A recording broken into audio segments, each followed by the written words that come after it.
Hello বন্ধুরা, কেমন আছো সবাই? চলে আসলাম আবার একটা রেসিপি নিয়ে। সেটা হচ্ছে কচু শাক আর চিংড়ি মাছের ভাজির রেসিপি। তো এই যে দেখো, একটা পাত্র নিয়ে নিয়েছি, এর মধ্যে পানি ফুটাতে দিয়েছি। এখন এখানে আমি কচু শাকটা দিয়ে দেব সেদ্ধ করতে।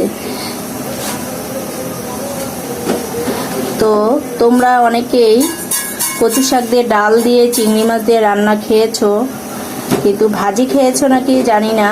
তো যদি না খেয়ে থাকো তাদের জন্য এই ভিডিওটা। তো দেখো, এখন আমি এই যে কচু শাকগুলো দিয়ে দিচ্ছি। এই যে কচু শাকগুলো দিয়ে দিয়েছি, এগুলো এখন আমি ফুটাবো পানিতে, ফুটিয়ে তারপরে আবার চলে আসতেছি ভিডিওতে, মূল ভিডিওতে। দেখো, এই যে কচু শাকটা খুব ভালোভাবে সেদ্ধ হয়ে গেছে। তো এখন আমি এটার পানিটা ফেলে দেব। তো এই যে কচু শাকের পানিটা ঝরাতে দিয়েছি। তো এখন একটা কড়াই নিয়ে নিলাম, এর মধ্যে সামান্য পরিমাণে তেল দিয়ে দিয়েছি।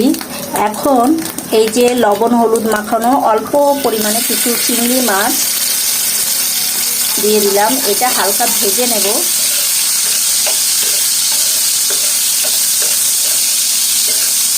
একটু লাল লাল হয়ে গেলে এক সাইডে ছড়াই নেব। এই তো এখন বেশ কিছু এই যে পেঁয়াজ আর রসুন কুচি এগুলো দিয়ে দেব।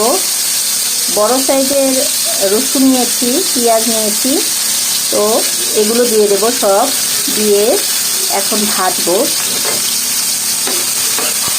রসুন পেঁয়াজটা একটু ভেজে নেব।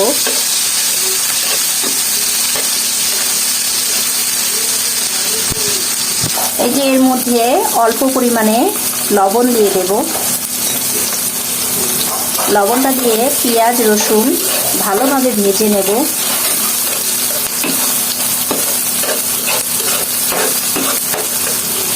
এই তো রসুন পেঁয়াজ হালকা ব্রাউন কালার হয়ে গেছে। এখন আমি সামান্য পরিমাণে আদা এই তেলের মধ্যে দিয়ে এর সাথে একটু ভেজে নেব। এরপরে দিয়ে দিব দেখো কাঁচামরিচ, কারণ কাঁচামরিচটা আগে দিলে বেশি ভাজা ভাজা হয়ে যেত। তো এই যে কাঁচামরিচটা দিয়ে দিলাম। এবার সব একসাথে এরকম ভেজে নিয়ে এর মধ্যে দিয়ে দিব এখন সেই কচু সেদ্ধগুলো। এই তো দেখো, কচুগুলো দিয়ে দিচ্ছি, কচু পাতা ডাটি। তো এখন আমি এর মধ্যে একটু হলুদ দিয়ে দেব।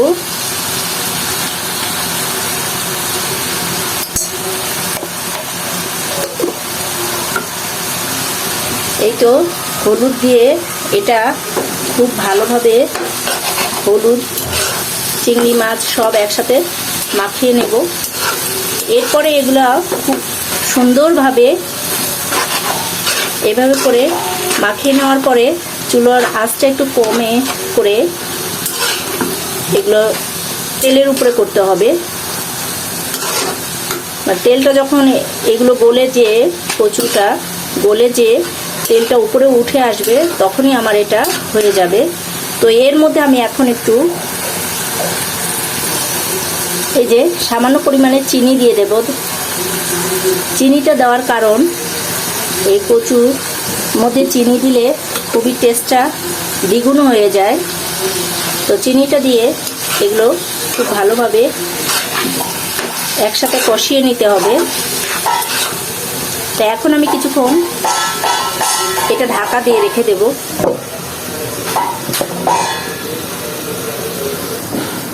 আলহামদুলিল্লাহ, তৈরি হয়ে গেল আমার কচু শাকের আর চিংড়ি মাছ দিয়ে মজাদার ভাজি রেসিপি। তো এভাবে যারা খাওনি তারা বাসায় ট্রাই করে খেয়ে দেখবে, আশা করি খারাপ লাগবে না। তো আজকে এতটুকুই। সুস্থ থাকবে, ভালো থাকবে। আসসালামু আলাইকুম।